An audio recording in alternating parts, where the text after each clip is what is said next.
Thank you for watching my review of the Think Chef Watermelon Slicer. The slicer doesn't come with any instructions. After 2 or 3 of your first cuts, you'll become a pro.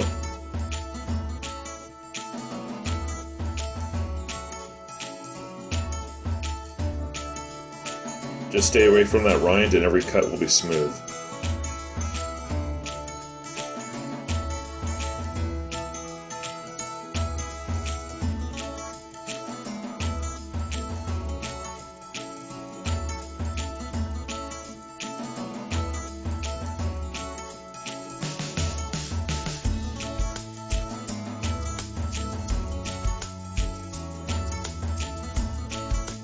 After making these perfect cuts, we grilled these watermelon slices up for a perfect summer salad.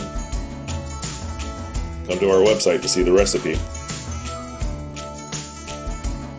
I recommend this slicer. Pick one up today on Amazon.